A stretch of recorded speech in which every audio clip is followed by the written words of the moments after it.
अस्सलाम वालेकुम दोस्तों, पिछली वीडियो में हमने सीखा था कि लिस्ट में डेटा कैसे स्टोर करते हैं।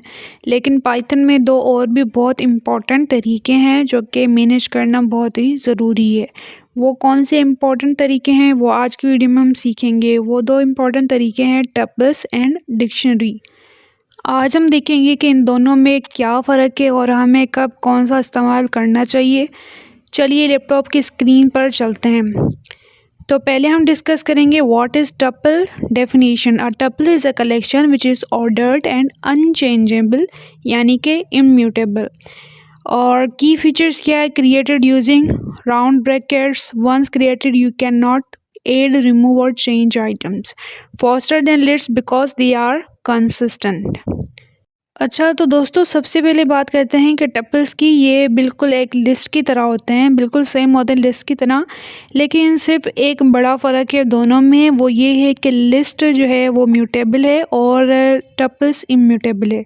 अब इम्यूटेबल इम्यूटेबल का क्या मतलब है? म्यूटेबल वो चीज़ होती है जिसमें हम चेंजेस कर सकें, ऐड कर सकें, डिलीट कर सकें। जो इम्यूटेबल चीज़ें होती हैं उसमें हम चेंजेस कोई भी नहीं कर सकते। तो जो टपल्स होते हैं वो इम्यूटेबल होते हैं। ये हम तब यूज़ करते हैं जब हमें पता हो कि हमारा डेटा फिक्स है, जैसे कि हफ्ते के दिन 7 डेज़ होते हैं। तो दोस्तों अब बात करते हैं डिक्शनरी की। What is dictionary definition? A dictionary stores data in key and value pairs.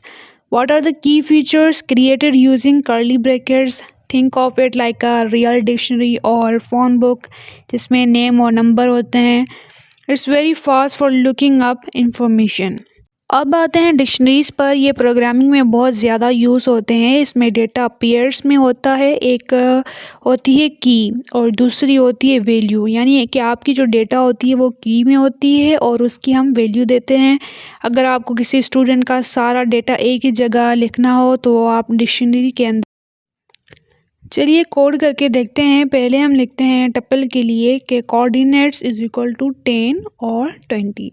लेकिन अगर मैं इसमें चेंजेस करना चाहूँ, जैसे लिखूँ कोऑर्डिनेट्स 0 इज इक्वल टू 15 करने की अगर कोशिश करूँगी तो पाइथन एरर दे देगा क्योंकि टपल अनचेंजेबल है।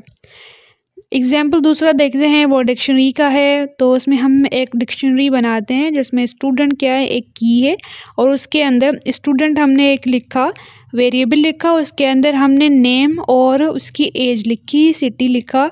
तो अब यहाँ पे जो नेम है वो क्या है, की है। और की में हमने जो वैल्यू स्टोर करवाई वो कौन सी वैल्यू है, वो है अली। तो अली जो है वो की हो गया, सॉरी अली जो है वो वैल्यू हो गई और नेम जो है वो की हो गया। ऐसे ही जैसे एज है वो एक की है, उसके अंदर वैल्यू कौन सी स्टोर है, 20। 20 क्या है, उसकी वैल्यू है। इस तरह से सिटी है, सिटी क्या है, एक की है, उसके अंदर कौन सी वैल्यू हमने स्टोर करवाई, उसमें हमने कराची स्टोर कराया। अगर मुझे अली की एज देखनी हो तो मैं क्या करूँगी, मैं लिखूँगी प्रिंट स्टूडेंट और एज।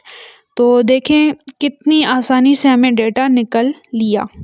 तो दोस्तों आज हमने सीखा कि टपल्स फिक्स डेटा के लिए हैं और डिक्शनरीज ऑर्गेनाइज डेटा के लिए हैं।